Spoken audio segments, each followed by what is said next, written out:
that this guy, funny spelling, his name was Leclerc. This guy arrives in 1650, so naturally it would take him a while to learn the language. I mean, if you're going to teach catechism and philosophy and everything else that you want to teach, you got to know the language quite well. And these missionaries, all of them, they were pretty damn bright. Pretty bright people, well educated, better educated than most other people in other professions. So this guy here, he realizes that what he has to do. He's going to learn the language first. And of course he has a hell of a time doing it, but being a smart guy and being able to speak French, he had no problem with the sounds in Mi'kmaq.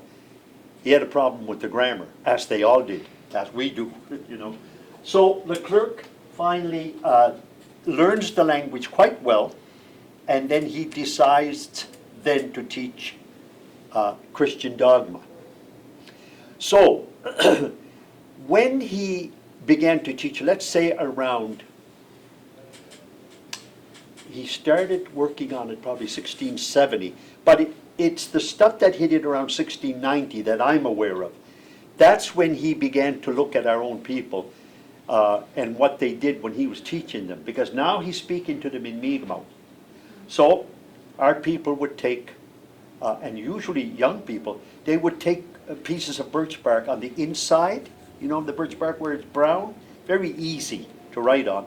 And they would take the charcoal from New Denmark, from the, bonfires that they had, fires, and they would take the charcoal and they would write stuff.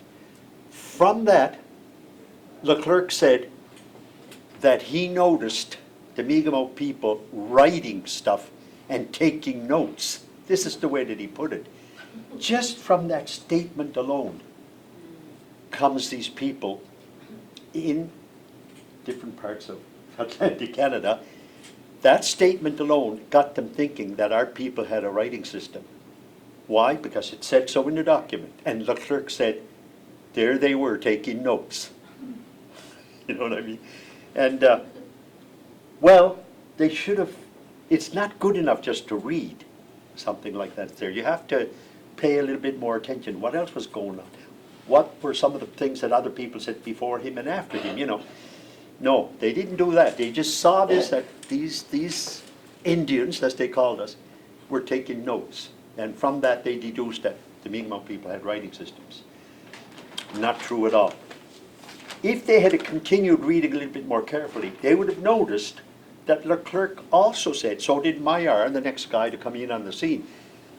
He also said that they were making marks for which another person could not read. He also said that. So let's first of all go to the next guy. His name was Maillard, and the pronunciation is, at least then, Maillard. The accent is on the first.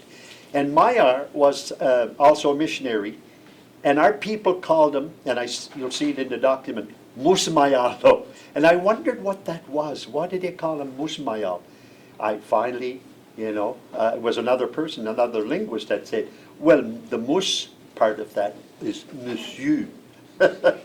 Monsieur Maillard, in other words. Mr. Maillard. Well, Maillard arrives around 1734. And when he arrives, of course, he has to do the same thing, learn the language. And then he finally sees what Leclerc had done. Leclerc was gone, I think, before 1700. He was gone, I think, by then. So Maillard arrives in 1734, looks at what Leclerc has done, and continues to work. But he does even a better job. Maillard begins to systematize those hieroglyphics by this time that Leclerc had developed. He not only systematizes it, but he improves on it, he adds to it. 1734, he arrives, he learns the language. 4 years later, he begins to teach, and he starts to actually document everything that they've done. He also realizes that whatever it is that they're writing, they couldn't pass it on to to their friends, their mothers and fathers, or whoever, to read. It was, as was finally described, I think Maillard is the one that gave it the name, aid memoirs or memory aids. So when they made these little marks, there was two ways that they did it. One way was through Birch Bark, particularly to do with catechism, because it reminded them, just the one person, about what this priest is talking about. But he couldn't pass that over to another person and say, here's what he talked about last night. Nobody would know. So everybody had their own little marks. That was the thing that was causing a problem, and it's causing a problem today. They weren't clear enough, I guess. It's clear to me, but it's, I guess, not clear to everybody, that our people did not have a writing system. Here's the other thing our people did. Sticks, probably this big, I guess, if I remember, and they would have them on their belts, you know, like their, whatever it is that they had belts. Their little sticks would be on there, and they would be notched with a knife. Their stone knife that they had be notched. One mark could have a hell of a lot of meaning. It was like carrying a book or a map or whatever. But they'd have one mark, and there'd be marks all the way up the line. It was for their purposes. Memory aids, exactly. They were memory aids, you know. Once again, telling us that, no, we didn't have a writing system, because those memory aids, again, you couldn't pass that little stick on to someone else and say, would you tell me what I said there? Because I'm blind now. It wouldn't work.